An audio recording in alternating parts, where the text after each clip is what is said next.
So while we didn't have a Transformer Tuesday yesterday, it looks like some Transformer items have slowly started to leak out, courtesy of in-demand toys, and one of them specifically is going to be our next Shattered Glass entry into the line. Now, we had a general idea of what the last two entries were going to be, and one of them was pretty much a shoo-in of who it was because we had a listing, and the other one was speculation at best. But now that speculation has been proven, and here we have today, confusingly, because I remember when I read this about a week and a half ago, I was like, nah, that doesn't make sense. Maybe there's some misinterpretation. But it is legitimate, and I'll get into why I'm still confused about it, and then trying to make sense of it. But let's talk about today Shattered Glass, Decepticon Flamewar with Fireglide. Now, for people that aren't familiar with the character of Flamewar, before we get into why is she even in Shattered Glass, Flamewar was a creation from Botcon 2005 when the fun publication era started, and she was the free figure that was included in the 2005 box set, a repaint of the Energon Arcee or Superlink Ariel into this Decepticon character. You know, she was this covert agent working out stuff behind the scenes and everything like that. A simple one-shot character repaint thing. Then when you fast forward to 2012, this is where kind of that early DNA of Flamewar being associated with a Arcee mold, specifically a Prime Arcee mold, started to begin. During the Cyberverse Legion scale line, which was so confusing in its naming, but essentially our Legend scale, the mini Transformers, as part of Transformers Prime, they called them Cyberverse at the time. They took the Transformers Prime Arcee, the little Legend scale, and gave it a Flamewar-inspired color scheme, but more of an orangey kind of color onto her. And then that became a Transformers Prime character, and she had this background where she was obsessed with Arcee, Transformers Prime Arcee, and wants to be just like her and trap her and bring her to her end. Kind of weird stuff. But it was just a toy-only character, didn't really have much outside of that little bio, and that was that. Then we fast forward to Botcon 2014, and the controversial but ever awesome Sakamoto-san brought life to the Flamewar character again.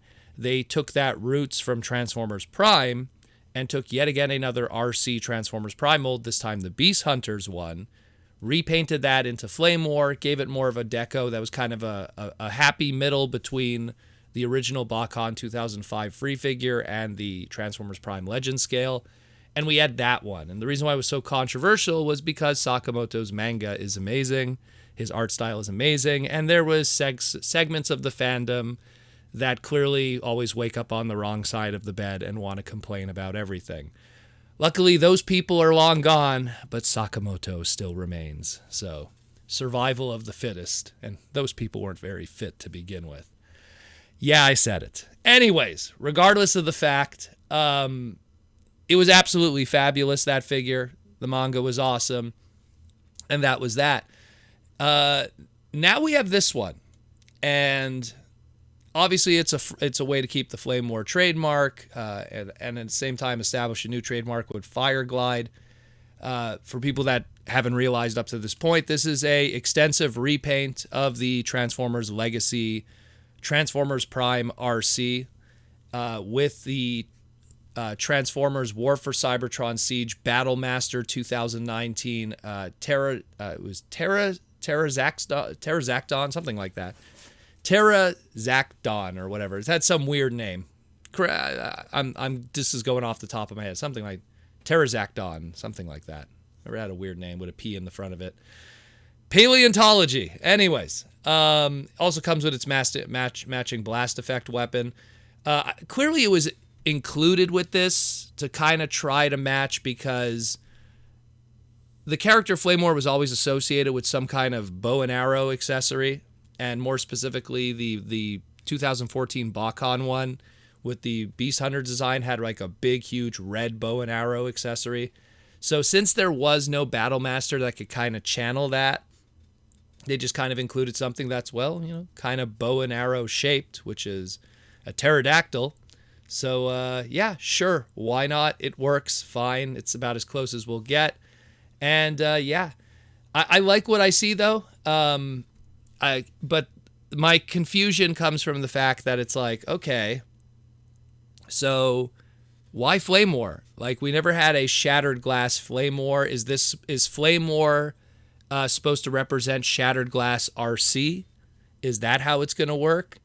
It's clearly, yet again, another example, like all the past Shattered Glass stuff we've gotten, kind of doing double duty, much like the Ultra Magnus and with the Slicer, where it's like, oh yeah, it's Slicer, but it's also Shattered Glass Wheeljack. It's Shattered Glass Ultra Magnus, but it could also be Powered Convoy, from Diaclone. So this is one of these cases where it's Shattered Glass Arcee, but it's also the Botcon Flamewar, I guess, or your Transformers Prime Flamewar. That could also be a case because they're actually from two separate continuities. Sure. Okay. It's just weird. I think it might also has to do with the fact that because, I worked with Fun Publication. There was a lot of weird stuff that went on behind the scenes, and the original 2005 figure, when it first arrived, it actually had Autobot logos on it, and then they had to quickly get that fixed and everything. And then even the IDW version of the character, as brief of its appearance was, also wasn't listed as a Decepticon or an Autobot. So maybe there's kind of that ambiguity that also kind of bleeds into it. This character has made brief appearances in the comics, and specifically in the recent, Last Bot Standing book. So who knows? It is interesting. It's an interesting choice. I do appreciate it. Maybe Shattered Glass as a toy line just kind of represents all the past of Botcon. Maybe it's the Botcon celebration line in a lot of ways. But I dig it. I still think it's really cool. The very odd and broad shape of the Transformers Prime Legacy Arcee mold doesn't lend itself to the stereotypes that was associated with Flame Wars with her more voluptuous figure, so I find that kind of ironic. Who knows, maybe there'll be a third-party kit that kind of fills that out. But either way, it is kind of funny. But I like what I see. Colors look really good. Packing in that Battlemaster probably means this isn't going to be a deluxe class price point, probably something like a Voyager. Much like we saw with Slicer, by putting something in the box, you could ask a little more. I think that's also going to probably be the case here too, where this isn't going to be the deluxe MSRP of like $21.99 or $24.99. This will probably be a little bit more.